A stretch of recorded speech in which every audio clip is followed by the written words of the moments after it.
Hello everyone, and welcome back to Tree of Life Tarot. This is going to be a pick a card reading, and it is going to be a message from Spirit. So it is Saturday evening right now. I was not planning to do a reading today. Today is my day off, but Spirit for the last several hours has just been nagging at me to sit down and do a reading. So finally I said, okay, I'm gonna do it. And then I was told it's not just a general reading, do a pick a card.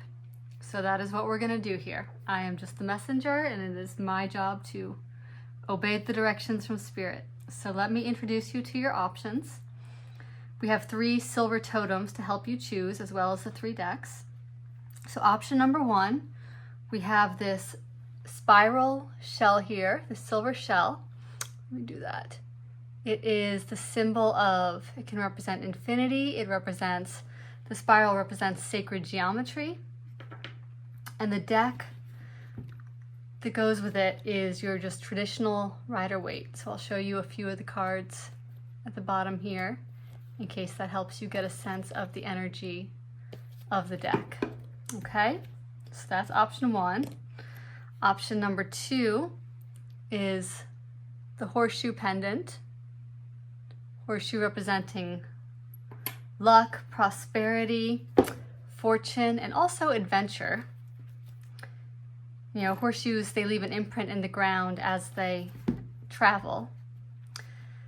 So this will be the Nicoletta Ciccoli tarot deck. So I'll show you a few of the cards here in case that helps. There's the Sun, 5 of Cups, the Hermit, and notice the Hermit has a shell here as well. Excuse me. All these spirals. Okay, option number 3 is going to be a turquoise pendant. I hope that's focusing. I can't quite tell. So turquoise representing the throat chakra, communication. It can also be associated with the crown chakra and sort of divine intelligence and divine downloads. And this is the Witch's Tarot by Ellen Duggan. So we've got some 2 of Cups, 4 of Pentacles, 7 of Pentacles. I will reshuffle these before I actually read, so these are not the cards that you're necessarily going to see, but I want you to have a sense of the artwork ahead of time. So these are your 3 options: the shell, the horseshoe, or the turquoise pendant. Pause it and take a moment, listen to your intuition, see which one you're guided towards, and I will see you in your pile. Okay, hello pile number 1, and welcome to your reading. So if this is your pile, you chose the traditional Rider-Waite tarot and our infinity spiral shell here. I'm going to put this over here. Now, I don't have an oracle deck at my disposal at the moment, but I felt like some extra messages were needed, and I do have these messages from the tea that I drink available. So this is a very DIY way to do this. But this is going to be your message. I don't know if you can see that or not. Let the opportunities come to you. Let the opportunities come to you. So that is your oracle message from Spirit for this reading. Now I've already shuffled the cards, so we're going to get straight into it. My intention is to do, oh my goodness, a 2-5-5 reading, which was just confirmed by these 2 cards coming out. Okay. 2-5-5 for me, it's a format that Spirit gave me a long time ago, where we pull 2 cards for the overall message, 5 cards for the story, and then an additional 5 to clarify. So we are starting off with, I'm not going to show you the bottom of the deck yet. We'll get to it in a moment. 4 of Cups and the 8 of Swords. Now, the 4 of Cups is a sense of being a little bit stuck, you see our young man here, arms crossed. There is a cup being offered to him, and he is not looking at it at all, does not want to engage with it. He's kind of focused on these 3 cups down here, sort of considering what else might be and not seeing what's right there. So this is definitely having shut the world out, being closed off, and then I'll come back to this in a moment, but our Eight of Swords here is very much a card of overthinking. This is analysis paralysis. This is, as always depicted with the Eight of Swords. We see she is bound and blindfolded. The Eight of Swords are here. The castle and sort of, the place of safety and home is behind her. However, the important thing to note about this card is this is a very loose trap. She is not really trapped here. It would be quite easy for her to free herself and get out of here, but she is not aware, because of her perception, because of being blindfolded here, that she can actually get out of here quite easily. So this is a card of being trapped by our own thoughts and mind and perception, overthinking, negative thoughts, keeping us from what's being offered.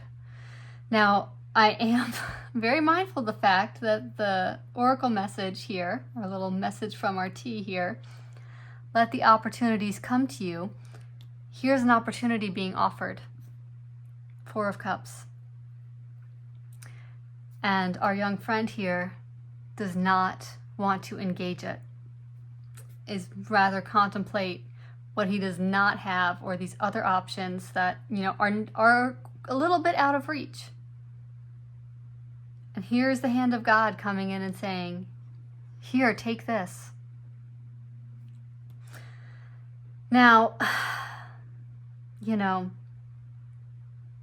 there's a saying, and this has been true in my life. When God closes one door, I think the saying goes, God opens another. In my mind, it's also sometimes God opens a window for you to crawl through. It might not be the obvious entry point, and yet it's the one that's available. So there could be a sense here of there is an opportunity being offered, but it doesn't look like what you think it should look like. It doesn't meet, your checklist that's on paper of what a good opportunity is supposed to be. This could be anything, a job, a lover, a, extracurricular, something that would bring you fulfillment, just a way forward in any sense, whatever this is for you. An opportunity. It's just an opportunity. So think about what that is for you. But don't overthink it. Eight of Swords. So, sometimes, I'm not going to give a very specific example, but this came up for me very recently, which was I had to make some choices about, some things that were required of me. And I wanted the big option. And there was an opportunity that I just didn't want it, because I was like, oh, it's going to come with some things that I really just don't want to do. I'd rather avoid it. I'd rather do something else. And the something else's that I was exploring were going to cost time, we're going to cost money, we're going to cost a major commute, we're going to be very, very difficult. And we're not necessarily a guarantee, but I was looking at them to try to avoid, the single cup that was being offered to me, an opportunity that was concrete right in front of me, kept being presented to me, and I kept wanting to turn it away. Well, I stayed open, I continued to engage the other party in conversation, and eventually it became clear that, okay, just take the opportunity. Just take it. It's right there. It's easy. It's right in front of you. It wants me. This opportunity wants you. And finally I said, okay, I'm going to trust and I'm going to say yes. And I did say yes. And it's already been clear that it was the best thing I could have done. And now another opportunity I was considering at that time still exists for me a little bit further down the line. But this one I said yes to has changed my circumstances to the point that the other one has become more viable. So sometimes we have to say yes to the thing in front of us and trust that that is like a stepping stone that is creating the path as we walk on it. So don't overthink it. Get out of your head. Let the opportunities come to you, and trust that the opportunities coming to you are coming to you for a reason, that they might be the right opportunity, even if they look maybe not like what you expected. It might be the right opportunity. Trust that it is, it has come to you for a reason. Let the opportunities come to you. What makes sense? What fits into your life as it is? It's not always about going out there and chasing down something else. Let the opportunities come to you and be open to recognizing them when they do. Okay, so that was a lot right there. So let's see what else we have from tarot. I feel like that's almost a complete message in and of itself, but we shall press ahead. Hermit, Hangman. Okay, change of perspective. I love it when the Hangman and the Hermit, good Lord, look at these major arcana. When the Hangman and the Hermit come out together, that's a really powerful combination. Okay, so these cards came out very, very quickly. Okay. Now I'll say, bottom of the deck, Five of Wands, which is a little bit of chaotic energy. It's a little bit of competing priorities, which, if you've listened to me before, I always say, this is a card of just the inherent chaos of change. And it's a 5, which is always about, about change. It's transient energy. It's energy that isn't going to last. But it just kind of comes with the territory of moving through change. So don't be afraid of it. Don't be afraid of those intervals of chaos that accompany going into something new. I get it. That chaos can turn us off, but it's always short-lived. Things do stabilize after we've moved through it. Okay, let's look at these cards here. Hermit, wisdom, going within, withdrawing a bit. Both of these cards are a little bit of withdrawing, pausing, suspending animation in order to gain clarity, the Star, and a new perspective, the Hangman. Notice his crown chakra lit up here. So, and then we have, let me go through this real quick. Temperance, Two of Cups. These are very related in terms of, you see the 2 cups here and you see the 2 cups with Temperance. Temperance is an alchemizer. It is grounding the water here, the unconscious, sort of like the realms of the mysteries, with solid ground, the concrete 3D reality that we live in. And the 2 are pouring back and forth. And what's important here is, as above, so below, as within, so without. Our inner reality, our mindset, affects and arranges our exterior reality. So our Hermit and our Hangman here speak to coming into a different mindset, coming into a different understanding, a more spiritually aligned with the Hermit understanding of things, and that might be just realizing you're not chasing the opportunities, you are looking within and getting clear on what opportunities you want to come to you. So this is reinforcing clarity here. It may have taken a moment, this may be, validates our friend sort of sitting here for a moment and pondering and thinking, taking the time to go within, and then having achieved from this introspection this new mindset and perspective, there is then a rebalancing of our outer world to match our inner world. And I just want to point something out to you here visually. I hope you can see this. I'll raise these up if I can. Okay, so everything I was just saying, seeking within to get aligned, new perspective, rebalancing of inner and outer. Notice where the illumination is here. Illumination with the Star, coming into that alignment, illumination mentally, and then illumination of the dawning of the new day, the new rising sun. So these are all speaking to each other. So I'm being redundant now. New perspective then causes the outer world to adjust and new opportunities to come to us because of the law of attraction, the law of resonance. Like attracts like. Now that we are in this new mindset, the outer world and the opportunities we attract are going to be different. Excuse me.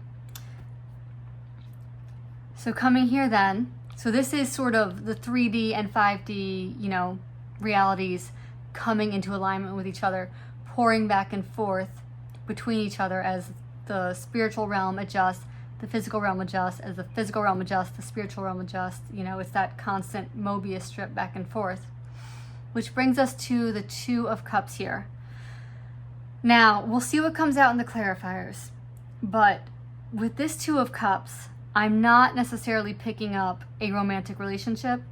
This can symbolize that, but it can also speak to soulmate relationships that can be friendships, business partnerships, families, friendships.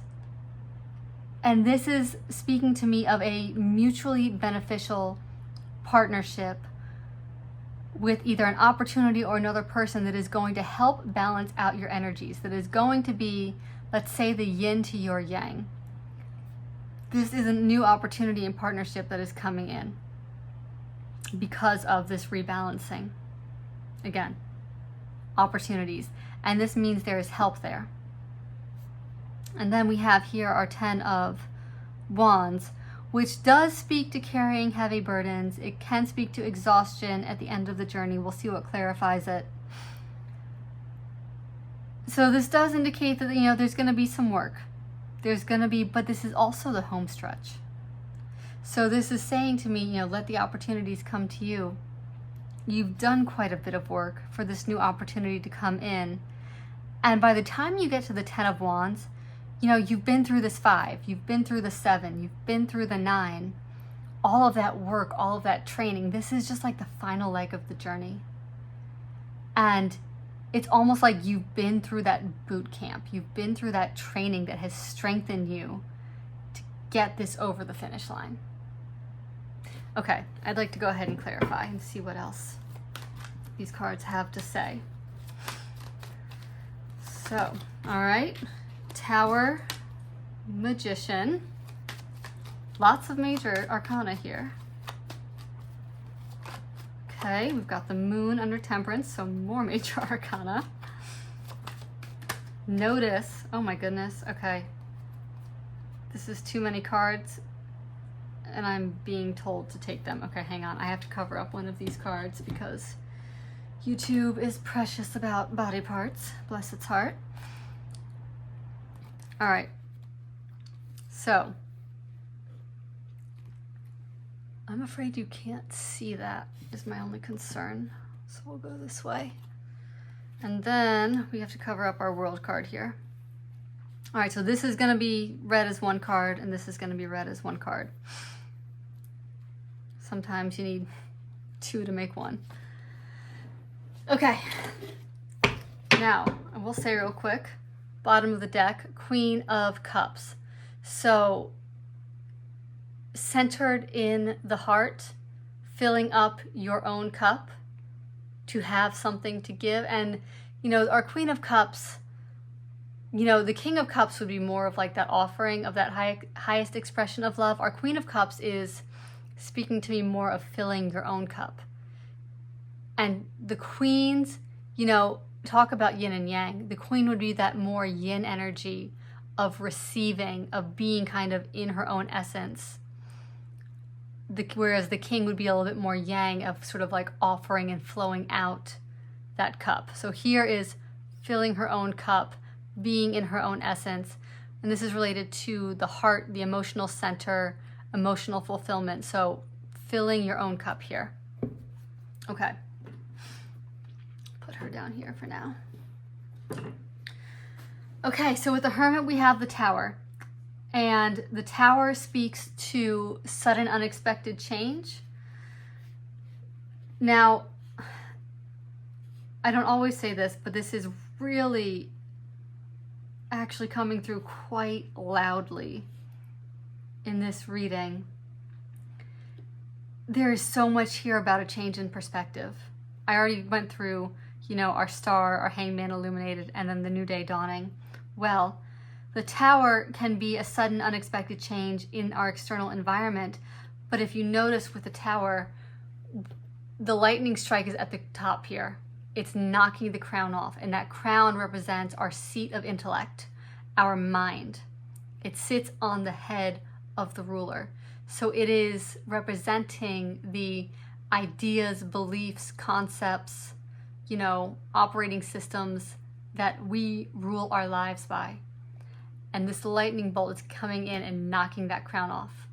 So this is sort of the destruction of a way of believing, thinking, or doing, which makes a lot of sense with our hermit, because either we've gone within and found the star, which is the truth, which is illumination of our greatest, hope and healing and deeper spiritual understanding that has caused this tower, or vice versa, this tower, an external situation may have happened to force this kind of introspection to find, what is true and what is meaningful and what is real. So that could go either direction for you. And then again, here we have, interestingly, notice our hangman, his head, his crown chakra is illuminated. So too, with our magician, notice the Mobius strip, the infinity symbol above his head. So that's a knowledge of the infinite flow of the universe, of reality, that he is in tune with and that he creates with. And notice his gestures, as above, so below. So his perspective, the hangman perspective, is one of possibility. What can be created? It's understanding sort of these laws of the universe, let the opportunities come to you, of alchemy, of how elements combine to create reality, as we have already sort of talked about. So this new perspective is a very empowering one to create and wield. And when I say wield power, don't go getting ahead of yourselves here. Don't take that in an egotistical way, but wield generative creativity. It's about being empowered, not having power, to show up intentionally and actively in your own life. This is, notice the one here. Showing up as the protagonist of your own story and being available for all of it. Okay, so moving here to temperance, we have the moon. The moon meaning a journey through the darkness, a revealing of what is in the shadows, of things hidden coming to light, and also sort of the wisdom of the dark. That sort of more diffuse energy or diffuse intelligence of things kind of blurring together, which makes a lot of sense with temperance, pouring back and forth. And with this temperance card, there is a little, with the moon, clarifying the temperance card, there's a little bit of element of the unknown, of as this sort of gets poured back and forth and mixed up, there's a need to sort of trust in the unknown. Trust in the guidance. The dark is a place of possibility. It's a place where our senses become more heightened and attuned. If you don't see it, like when you see it, we'll get to the sun in a moment, it's a bit more concrete, it's a bit more fixed. With the moon, we're still in the land of sort of the unmanifest. And so that is the energy to work with. And there's a little bit of a requirement to trust here. Again, as we were talking about up here, trusting what's coming, trusting that the universe has put this next thing in front of you, even if it is I don't want to say a complete unknown, but a mostly unknown, even if it is a step into the darkness, trusting that it came to you for a reason. And notice the balance here. We have these two pillars, we have these two dogs, the two with temperance. So there is a balancing. So it is okay to trust. So, let's slide these over a bit. Two of Cups with the Seven of Cups and the Sun. Now, Seven of Cups represents lots of options and choices. It's sort of which path is going to be. This is almost the opposite of our Four of Cups here. This is turning away from choice. This is overwhelmed by choice. Now, it does come with the Sun.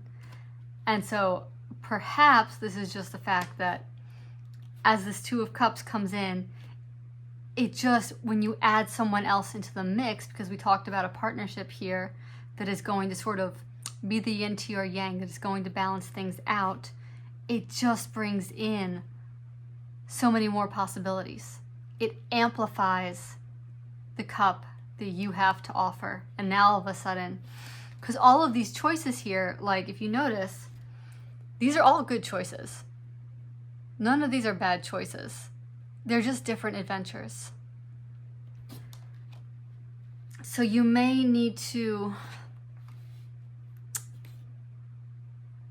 and again, I also want to say the Sun is the happiest card in the deck. So coming out, this by itself can be sort of like emotional overwhelm, too many choices, the dreaded cups of confusion, but it's coming out with the Sun, which is happiness, clarity, very yang energy. So you have yin and yang here. You know, the choice is yours. And it is just saying, I think, that all options are good options right now. And I would say that is confirmed. You know, this might, and this is also like, enjoy the exploration is what I'm getting here, honestly. This Sun is so positive. So like you might try one and see where it goes, and then you might try another. But all roads, what this is saying, this combination, any choice leads to the Sun. The Sun is already with you in the choices. So there is not a wrong choice. Entering into the partnership is the point, because it is going to open things up and expand things and make things happier. And then finally, the Empress with the World. So our Empress is that divine feminine energy. Her mantra is, oh my gosh, thank you, Spirit. It's so perfect. Her mantra is, I don't chase, I attract. And what did we start with up here? Let the opportunities come to you. I don't chase, I attract. I let the opportunities come to me. As I said, change in perspective, all this inner work here, it all becomes attracted in. So coming into this Empress energy, and my goodness, look at how many, 1, 2, 3, 4, 5, 6, 7, 8 major arcana here. That's powerful. So this, even though it is a lot of work, this burden is lightened by the fact that it is aligned, that it came to you, and the work will be lightened by the fact that it is sort of in service of this divine feminine energy. Yes, it's a lot, but it's the right a lot. It's leading to the home. And the world here is a completion of a cycle. So the culmination, I would say, this is a culminating card. The 10 of, after the 10, we get into the court cards. So in terms of like the ace through 10 here, ace being 1, is kind of growing in this wand's energy. So this is the culmination as we arrive home, and the culmination is coming into Empress energy. I'm repeating myself, but it bears repeating. I don't chase, I attract. Let the opportunities come to you. I let the opportunities come to me because I don't chase, I attract. And the world is just an amplification, really, of the 10 of Wands here. It's the closing of a cycle. It's all things in right order coming to completion, what would come, oh my goodness. I'm about to say what would come next is the Fool. Well, bottom of the deck, Queen of Cups. Look what's underneath that. We've got the Fool.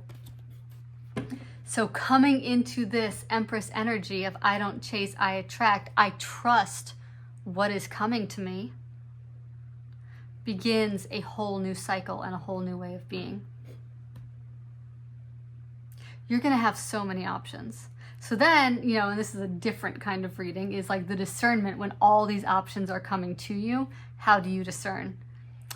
But that is a reading for another day. That is not what is being asked of us in this particular reading. What is being asked right now is to master and learn this I don't chase, I attract. Experiment with it. Sit with it. Let it come to you. Let the opportunities come to you. This is very, very, very clear. And as you can see, it's very, very, very powerful. Let the opportunities come to you. Come into your Empress energy. Master this. Because once you do that, then there's a different discernment to learn. But that's not being asked yet. This is what the world coming into completion, mastery, is being asked right now. So, this is your reading.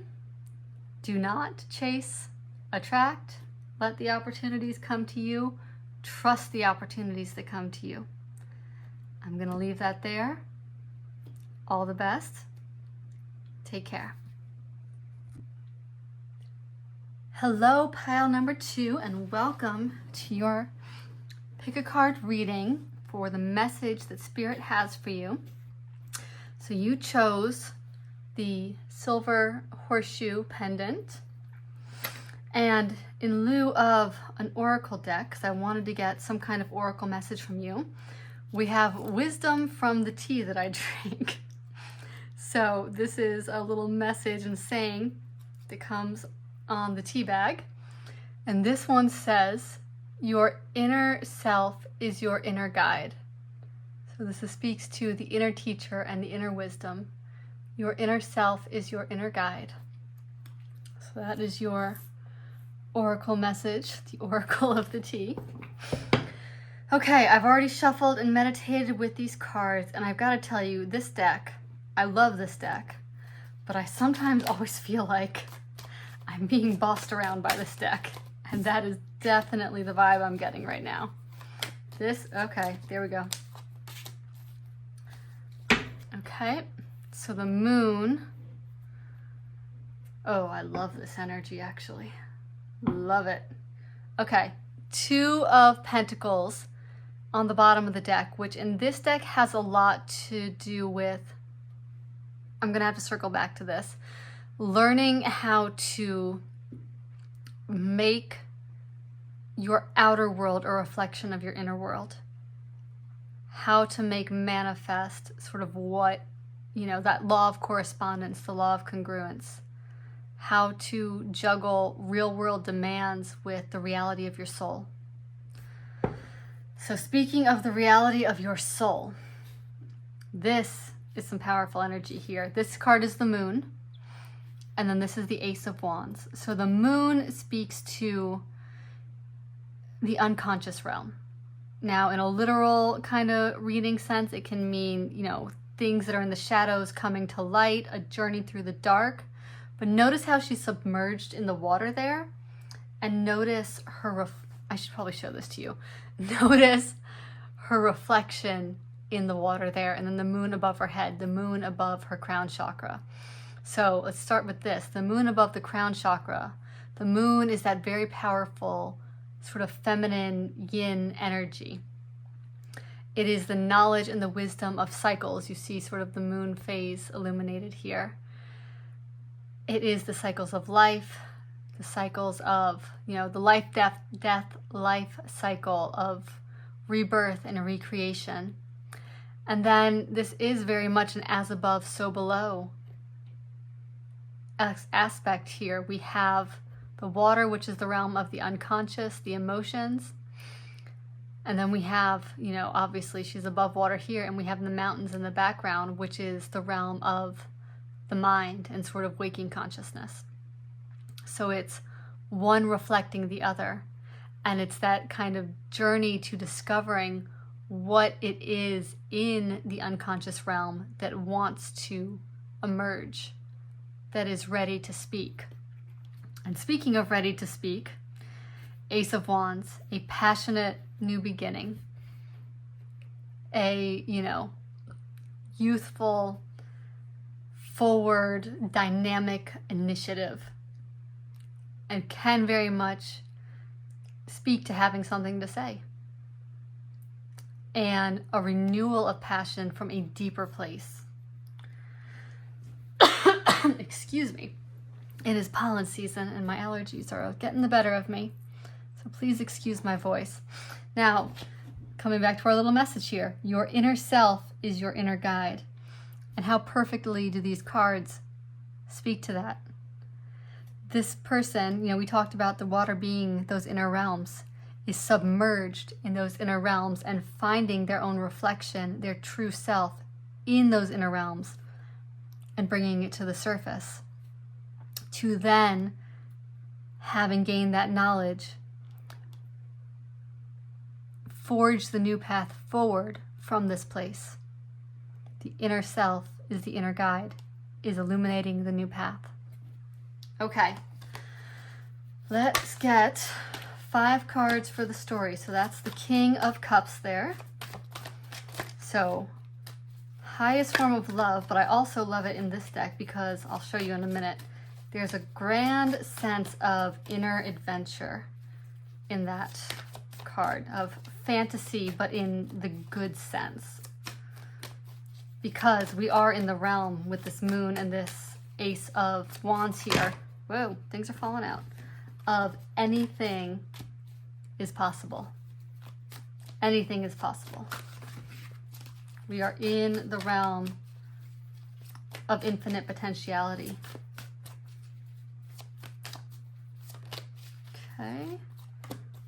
3 of Wands. Oh my goodness. All right, we've got 3 cards that want to come out here. Actually, I'm being told to put them back, which does not always happen. There's 1 card that wants to come out. These cards, I'm telling you, they are so bossy. This is it. And this one with it. Okay. All right, bottom of the deck, we have the Page of Swords. So inspired ideas. Kind of charging ahead with the imagination. A sense of sort of pie in the sky, but again, and I'll come back to this King of Cups here, in a good way. Fantasy is something very powerful. It's not, there's a difference between fantasy and illusion or delusion. Fantasy is a very creative place. The universe exists in infinite potentiality. There's a beautiful, I think it's from the Hindu tradition, where the god, opens his eyes, kind of dreams the world into being, and then closes his eyes and pulls it all back into him, and then opens his eyes again, and a new world is built. It all comes from, if we can dream it, we can be it. If we can dream it, we can be it. My goodness, that's probably the name of this reading. You probably just got the whole message right there. If you can dream it, you can be it. King of Cups here. Notice, kind of got the Cinderella dress on. There's a sea serpent. There's a ship here.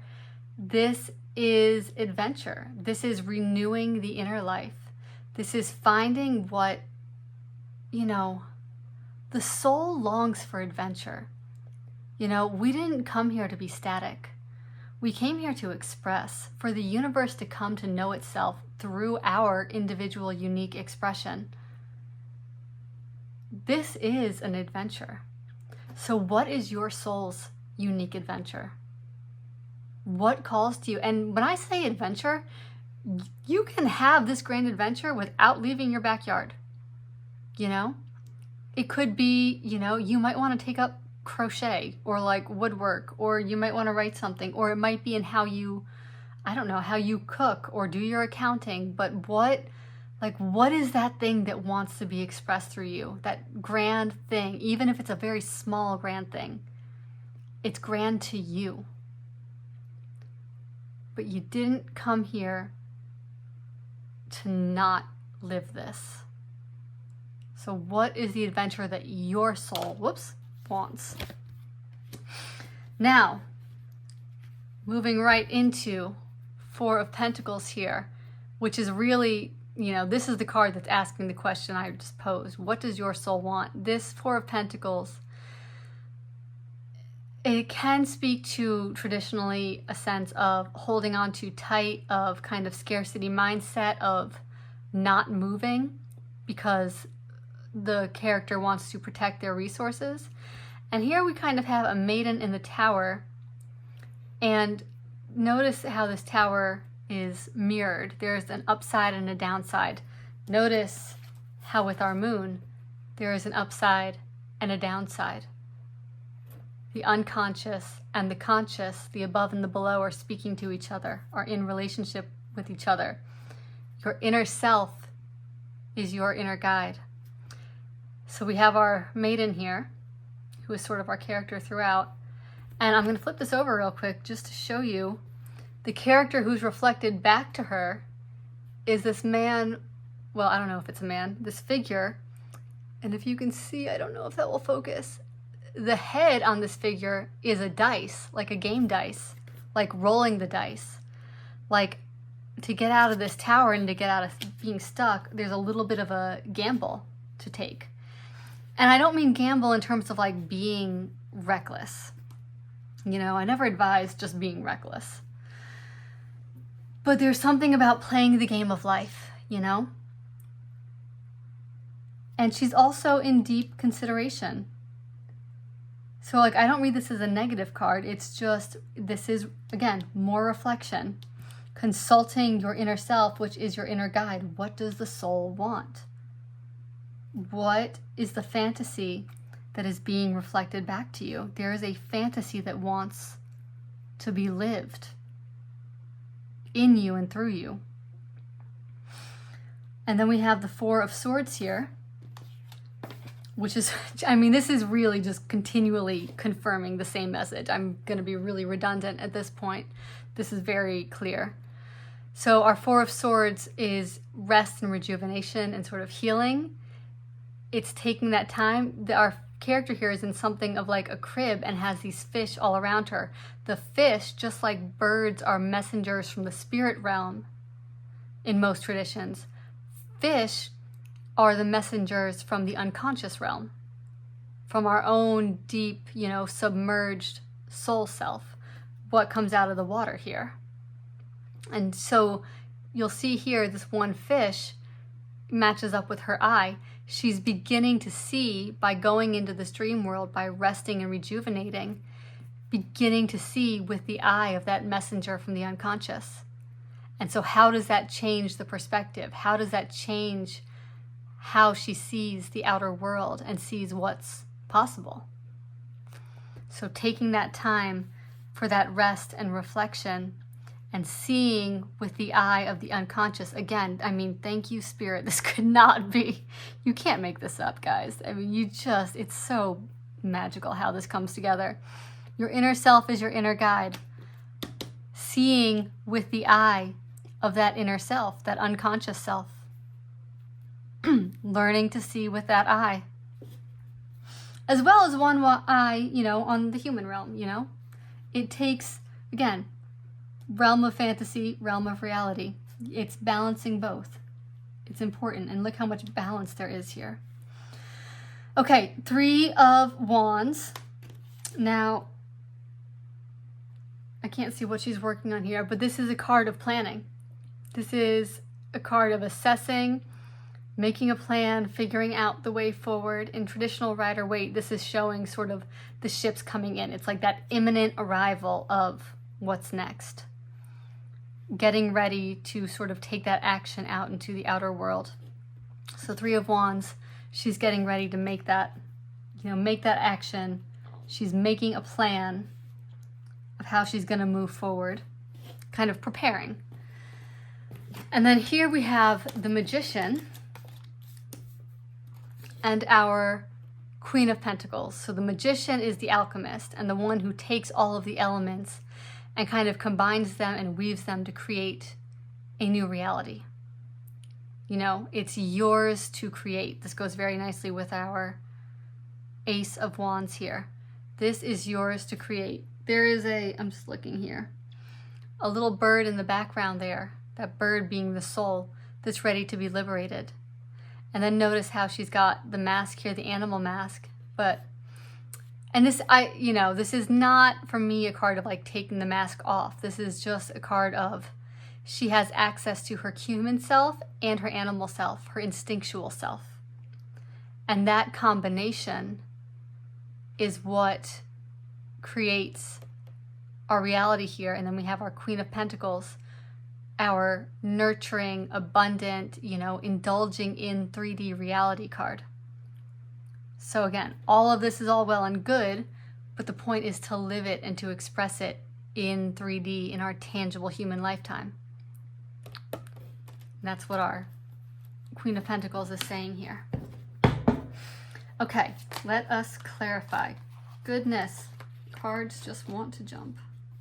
Okay, Lovers, Eight of Cups, Ace of Pentacles.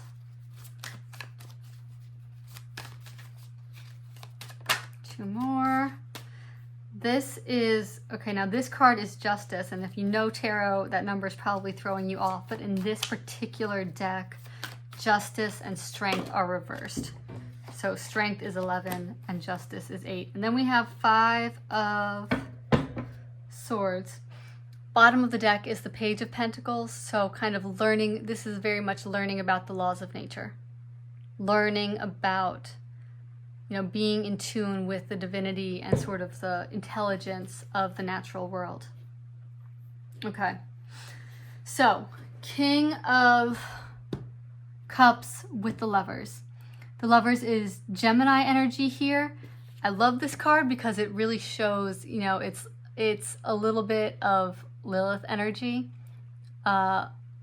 It's, or Eve if you want to.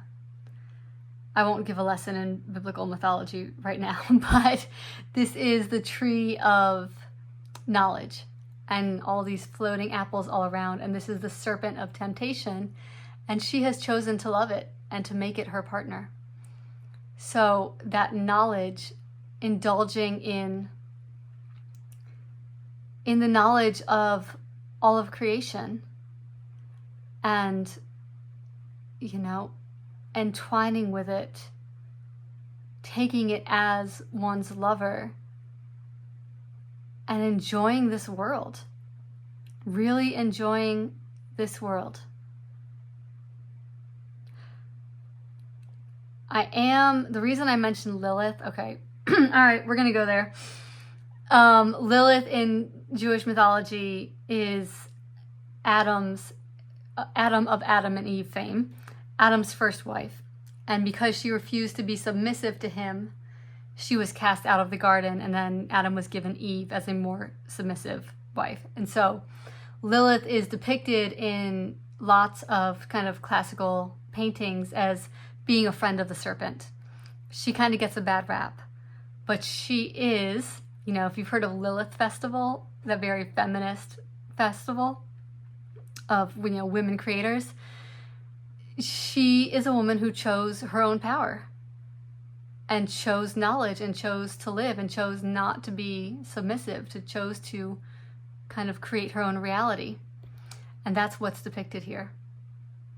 So if there's a message in that for you of, where not to be submissive, of trusting your own self. She didn't submit. She trusted what her inner guidance was telling her and said, no, I will not submit. I will live. I will have knowledge. I will take on this knowledge and make of it, what will be, will be. So If you needed to hear that, I hope that helps. Okay, 8 of Cups with the 4 of Pentacles. So the 8 of Cups, you know, traditional Rider-Waite shows this 8 of Cups usually a person walking away from something that is unsatisfying. Here it shows the birds in the cage and they're ready to fly free, and there's a wondering of how to get out of this cage, which reflects very nicely the card that it clarifies, this 4 of Pentacles here, how to get out of this castle. So there is a little bit of a feeling here of being trapped. There's a little bit of feeling of being trapped, of being stagnant, of being stuck. And then consulting, of course, we talked about here, our lady up here consults this dice figure, the game of life. Now, our clarifying card here, our 8 of Cups, she's talking to this bird. And then the birds are also within her, within this cage. It's all, again, within her.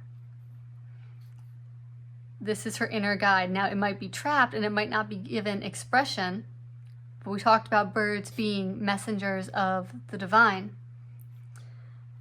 And so she's listening for where they might fly to, where she might fly to.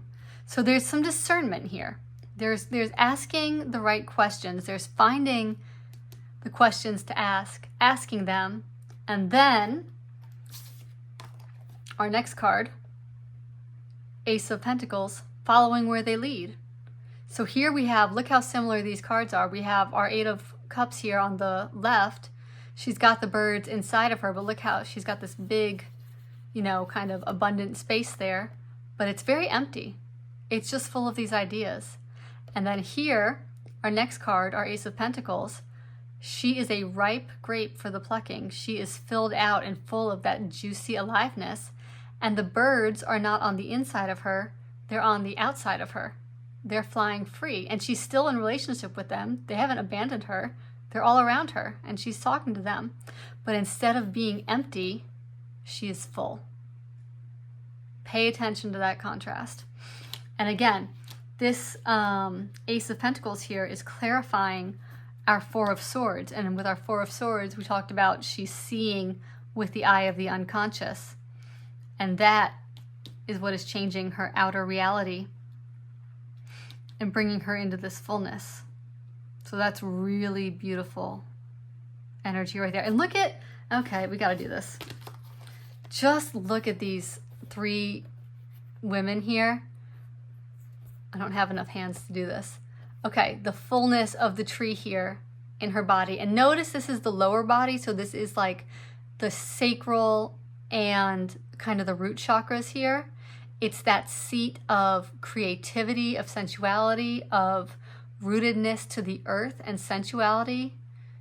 That's where this fullness is. That's where our, you know, tree of life is, where our birds, our messengers are, which are a little barren here, and then where our ripeness is.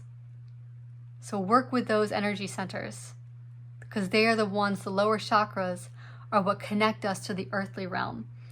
And there's a strong message here of, I think I've already said and being redundant now, but you know, we gain these new perspectives, we find our interior life, we identify that fantasy, and then we live it out, because the point is to live it here. The point is to be alive. And that is what is coming to fruition here. Okay, now 3 of Wands with the Justice card. Now,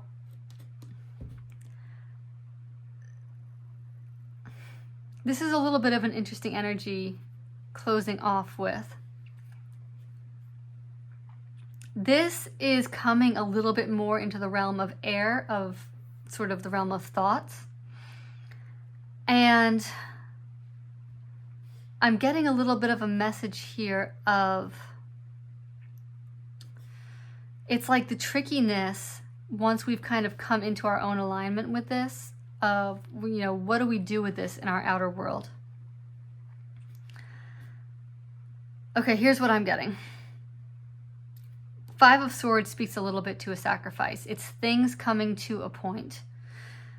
And I don't know if something needs to change, and I'm not going to clarify that in this reading because that's not what this reading is asking of us right now. It's about identifying that fantasy and carrying it forward to live it out, to be more connected to our, lived life here.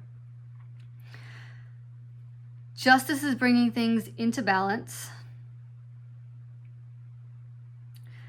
Five of Swords is bringing things kind of to a point.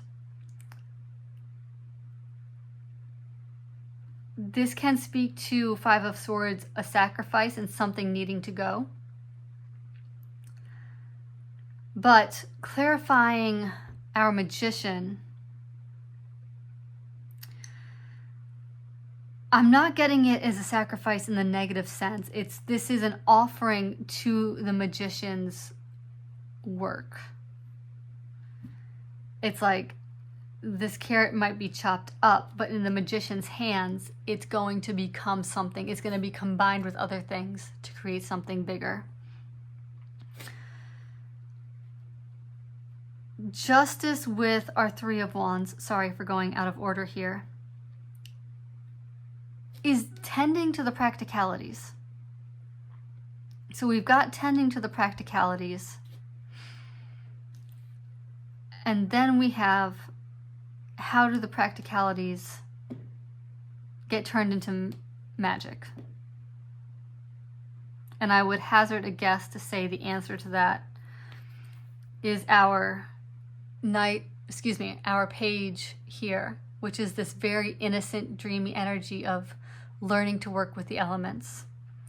And that, I would sort of hazard to say at this point, is what you're being asked to attend to in kind of the practical sense. We've, again, our inner self is our inner guide. There's been this kind of transformation, identifying the fantasy, carrying it forward. I've said it all 1,000 times. And then there's the, okay, now what do I do with this? How do I actually, the living into it is a learning phase. And this character here speaks to the learning that is going to be asked because of this process. And don't be afraid of that. That's not at all a bad thing. Just underneath that, we have the Two of Swords here. And this is another card of learning how to balance things. Two of Swords is like baby justice. It's just learning how to balance it out. And there's a sense to sort of pause again and go within and just like find inner equilibrium as you're learning how to work with all these new energies. So that's all, well and good. It's all well and good. I am just slightly stumped by this Five of... Let me pull one card on this. I want a little bit more about this Five of Swords here. I'm not... Oh, okay. Well, I don't know if that's helpful or not, but what came out to clarify it is the Sun. Is, that great happiness. And also turning one thing into another. There's a busyness to this.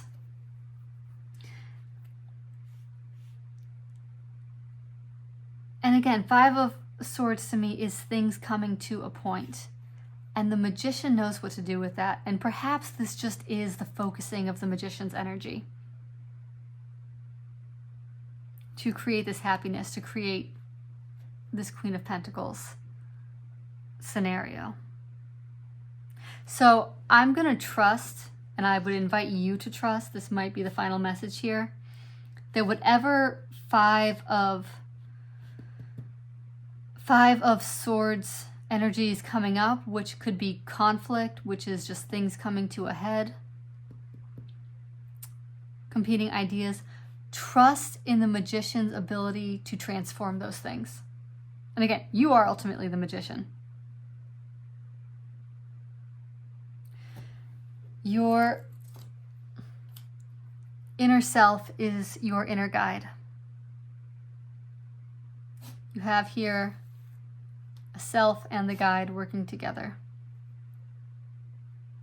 Your inner self is your inner guide. Trust it. Trust it, trust it, trust it. Okay, because it's leading towards happiness. There's so much knowledge here. And there really is a sense of learning. You know, the magician also speaks to learning. We have the knowledge here. Your inner self wants to learn and is also the teacher guiding you because your soul wants to learn.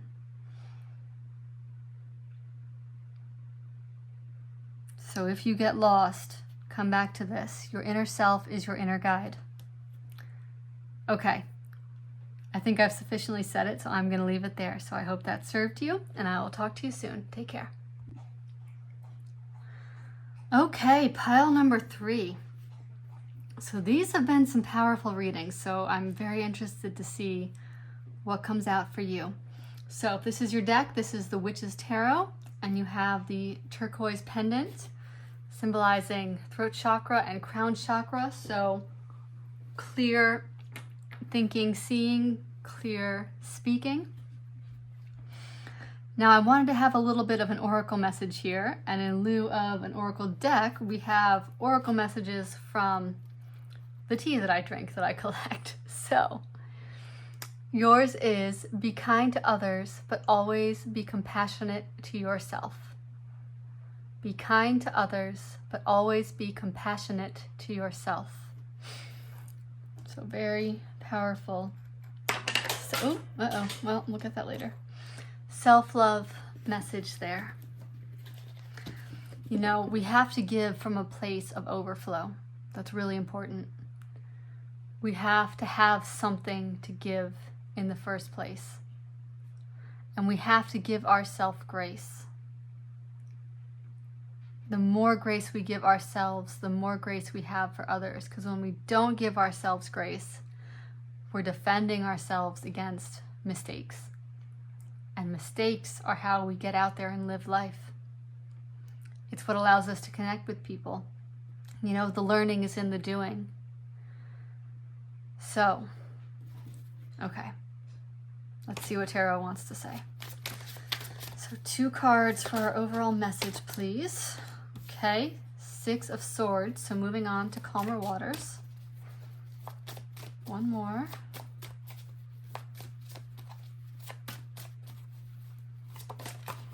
Oh boy. Well, there's definitely major change here. Oh my goodness. Are you ready for the bottom of the deck? Karma, meaning this would be judgment in the traditional Rider-Waite, but notice the eclipse scene here. Eclipses are all about change, about eclipsing away one thing to clear the way for another. Our Tower here, one thing crumbling to make way for another. And then here's our 6 of Swords, a transition card, moving from one thing to another. Now, I appreciate the 6 of Swords here because it does sort of soften up our Tower and our Judgment card here, our Karma card. So there's definitely a major, yeah, I gotta use strong language here because these are strong cards. Irrevocable ending of something. Now, it could be in the 3D realm. This could be, you know, I always say what's getting knocked off the top of the tower is a crown representing the head, the mind, the thoughts. It could be the destruction of a belief system that has kept you stuck and trapped in a tower, you know, isolated from others. Now, 6 of Swords is a very beautiful, positive card. It's a very peaceful card. 6s, you know, 5s are sort of the chaos and the change and the sort of conflicting, competing energies. And then we get to the 6s, and they're always that sort of return to equilibrium after that chaos. So this is a card of balancing out an equilibrium. So we'll see what the rest of the cards want to say. but I just want to acknowledge that there is a major change that either has happened, is happening, is about to happen. You know, I don't think tarot blindsides you, so you might be aware of this already. But trust that this is facilitating a peaceful transition, a positive transition, a restoring of equilibrium, because we have our, you know, our karma here, our judgment card. Eclipses, the change of eclipses are just part of the natural order of things. They're powerful and they're disruptive and they're transformative, but they're always, you know, in service of evolution, of, you know, taking away what needs to be taken away so that something new can emerge. And to be honest, you know, in my life, in my experience, you know, eclipse seasons can be challenging. Something good always comes on eclipse. It's always like a new opportunity or some kind of message, or like there's always a bit of a gift that comes with eclipse season. So don't let this energy scare you. If anything, it might help if you're already in the midst of this tower moment. But this is speaking to major, major change. Okay, let's see. Let's see what kind of change we're talking about here. Well, the Lovers. The Lovers just came out with pile 2, so we'll see. Okay, Page of Swords, so either fresh inspiration or some kind of message or communication. Okay, Three of Wands also came out with the previous reading. Knight of Cups, an offering from the heart. One more card, please. Nope, not that one. Okay, that's too many cards. Spirit, please. I'd like one. There we go. Flew right out of the deck. Wheel of Fortune. Love it. Okay. Now, let me show you the bottom of the deck. Nine of Swords, which is the Nightmare card, which is up all night worrying about things. So this is mental stress. A lot of mental stress here. Okay, so Lovers, the Lovers, you know, it can represent romantic relationship. Take that if it's resonating for you, but that's not really how I'm reading this here. Lovers can also represent a choice. It can represent the union of sort of our inner masculine and feminine, our inner yin and yang energy. But it can represent a decision point. Let me just look ahead real quick. You know, I love our Wheel of the Year here, our Wheel of Fortune.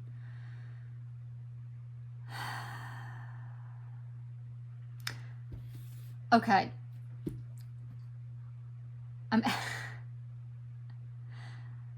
I'm sort of not seeing you in your reading. I mean, if you're anywhere, you're in this boat with the Six of Swords, going through this transition. These are not, for me, energies of you, the viewer. This, Lovers, to me, is a circumstance. This is incoming information. Three of Wands is, you know, the imminence of the new beginning. And then the Knight of Cups is an offering. And for me, this is an offering being made to you. Now, if this is a romantic situation, you have the Lovers here, and perhaps this is your partner or counterpart, whoever for you, bringing in some fresh communication that illuminates a way forward, that sort of brings the ships in, so to speak, and then is offering you this cup so that a new chapter can begin. Whether that's been, you know, this is very specific for someone, this could be a long distance relationship. Six of Swords could speak to that distance, and we're beginning to close that gap because of a sudden change or perhaps a new opportunity. Lovers is also a choice, so there could be a choice presented as a result of this, romantic or otherwise. And the Page of Swords is getting clear about that. Three of Wands would be considering, it's like kind of future casting. It's saying, kind of looking at the horizon, looking at all these ships and saying, okay, if I choose this, based on the information I have, this is sort of what I'm seeing the future might be. And then the Knight of Cups is deciding to go forward based on that decision with, whatever that decision is. It's moving forward with it. There's a choice has been made from the heart, and I don't want to say consequences be damned. It's just, it's when you make any choice, things come with it. And so this is the acceptance of, okay, I see what's possible here, both positive and challenge. I don't want to say negative, challenging, any new endeavor comes with challenges. I accept the challenges. I commit my heart to this path. And once that commitment is made, the wheel turns. We sort of have to make the choice, and then the wheel turns. So the Lovers is here, whether this is a romantic situation or just a choice situation. A choice is presented. You're moving whether you want to move or not. Hate to tell you. Hopefully that's good news. Obviously there's Nine of Swords, stress that comes with this. But there is information available, perhaps not as much information as you want, but it's as much information as you need. Trust that. Trust that. Even if it's, Page, it's young energies, you can't see the entire future. None of us can. We can only work with the information we have. And that's the Page of Swords that helps us kind of project and guesstimate, what the path looks like. Knight of Cups, commitment. Once the commitment is made, the wheel turns. Okay, let's clarify. So this feels actually quite straightforward. Now, your circumstance, is kind of, you'll have to use your discernment, because obviously I don't know everyone's particular situation, but I trust if this is your pile and you see that Six of Swords in the Tower, you know what you're dealing with. That's some strong energy coming out. Has the Sun come out for everybody? The Sun may have come out for everybody. All right. Ace of Pentacles was definitely out in the previous reading. So again, so was the Eight of Swords. Bottom of the deck, Hermit. So, inner wisdom, inner guidance, trust it, follow it. It's there. It will lead you. If you need to take a pause to reflect on this, you have it. If you need to pull your energy back in to be able to see that light, do so. So now this is very interesting here. The card that clarifies the Lovers is the Six of Cups, and the Six of Cups is like, kind of mini Lovers energy. It's a 6. It deals with the emotions. We have our two figures here, are sort of young masculine, young feminine. Again, gender, we're not gendering people here. It's just the energies of the cards, the essences and the expressions. And masculine and feminine, kind of in this genre of representation, symbolize yin and yang energy, which kind of go together and balance out, and it's like that dance of the two that create. So that's where the gender is significant, not to put you in a box. But there is an exchange here. There is an innocence. Now, if you are dealing with a romantic situation here, Six of Cups can speak to a reunion. It can speak to soulmate energy. It could speak to hearing from someone from your past. I'm not going to spend too much time with that energy because there isn't enough here kind of backing that up, but it could be there for someone, so I don't want to deny it if that is for you. The messages will still resonate if that is your situation. What it could mean in a more general sense is finding that, you know, kind of looking into your past. It speaks to nostalgia. It speaks to nostalgia, and with this being a choice card and this being a card of nostalgia, it could speak to a choice made in the past that brought emotional fulfillment. And perhaps to make this choice, there's a need to look back into the past at what choices were made previously and how they worked out and how they either did or didn't support your journey and support your happiness. And that will help with the making of the choice. Seven of Wands here is challenges and overcoming obstacles. This particular deck especially highlights that it's a positive challenge. It's a growth challenge. It is not just the world throwing things at you and it's awful. It's a challenge you will enjoy because you're getting to kind of like flex the skills you have at this point. So, and this may be, you know, you have a little bit of information to work with and you got to roll with it. And so you're just going to have to, I'm hearing fight on faith a bit. And fight, again, not in the negative oppositional way, but in the, you know, moving forward despite the obstacles. Three of Wands with the Ace of Pentacles. Ace of Pentacles is a solid new beginning in the 3D. So as you're kind of future casting, it's, you know, you're seeing what the viable option is. And I also want to say here that there's three golden orbs on the table. Ace of Pentacles, the Sun, the Wheel of Fortune.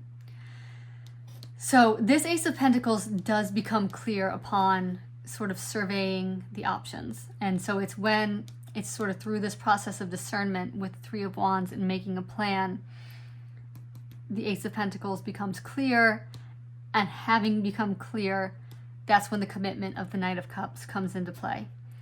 And the Sun comes out with the Knight of Cups, meaning this is a move towards happiness, which is very much affirmed by the Six of Cups. It's sort of getting clear about, and maybe this is what helps clarify the Three of Wands direction, is okay, what has brought happiness in the past? What have I learned from past? What part of my past do I need to reclaim now that perhaps has been abandoned for a while because of the demands of life that is ready to be reintegrated?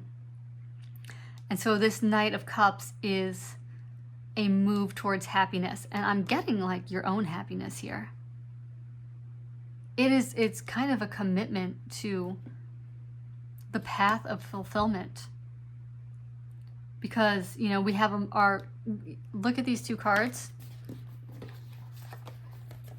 And actually look at these three cards. So, you know, we have our young man here with the Sun on the horse.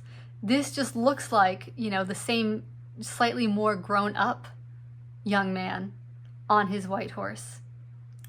You know, he's embodying that youthful spirit in a more mature way. And then, of course, we also have our nice young blonde man here with his cups.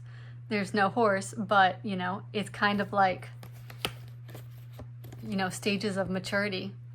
And sometimes as we go through life, you know, we lose that youthful innocence and we lose that essence just because, you know, we're growing and we're learning and we're getting knocked around by life, which is how we grow. But he's gotten clear about what the Sun is, and now he's going forward. He's reconnected, you know, with his trusty steed and is carrying that out into the world. So that's a really lovely energy to be in.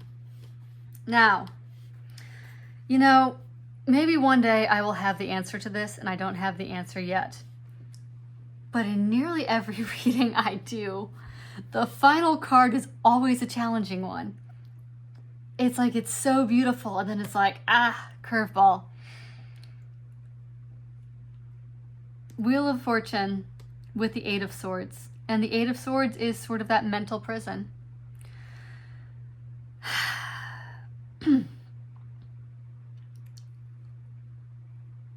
I'm tempted to clarify, but, you know, I was just told this is our clarification.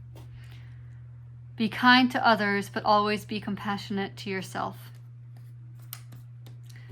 Fill your own cup. Do what you need to do to find your light, because then you will have something to offer. And this Eight of Swords here, thank you, Spirit, for clarifying that, is not being compassionate to yourself. This could be a little bit of overgiving. This could be, self-criticism, self-deprivation. The castle's right behind her. I apologize, my camera battery died, so I'm back now with a proper charge to finish the thought. So I was just talking about this Eight of Swords here, and it was being clarified by our little T Oracle message here. Be kind to others, but always be compassionate to yourself. And I was saying that with our Eight of Swords here, this is sort of the opposite of being compassionate to yourself. This is keeping yourself stuck in a mental prison with judgment, self-criticism, self-doubt. This is analysis paralysis here. But with the Wheel of the Year here, the Wheel of Fortune turning based on this commitment to the inner self and happiness, we're sort of moving away from this Eight of Swords energy. This is what is being eclipsed away. Conversely, would also acknowledge that as some things change, it can also bring up a little bit and sort of like aggravate the Eight of Swords mentality, but that's transient. Don't give too much energy to that. It's just kind of natural that, as things change and we move away from something, it kind of rears its ugly head a little bit. Now, excuse me, I did, after the battery died, I wanted to pull one more card to clarify this, and this is the card that came out. It's the Knight of Swords. And so what I'm seeing with this, with our Wheel of Fortune, the Knight of Swords clarifying the Eight of Swords, is that as this turns, all of this kind of mental energy of anxiety that's kind of right now in this stuck kind of self-defeating mode is going to be catalyzed by the turning of the wheel into energy to propel our knight forward into positive action, into forward movement, into sort of this like clear thinking, clear like directive agenda, kind of charging forward after a singular vision. So all of this Eight of Swords energy will be turned by the wheel into something energetic in a good way. So that is your message. Again, to reiterate, be kind to others, but always be compassionate to yourself. Always, always, always. Tend to your inner sun, so that you are a blessing and an offering to the world. It makes your life happier, and it makes the lives of everyone you come into contact with happier. I promise you that. Okay, that is your reading. I hope that it served, and I will talk to you soon. Take care.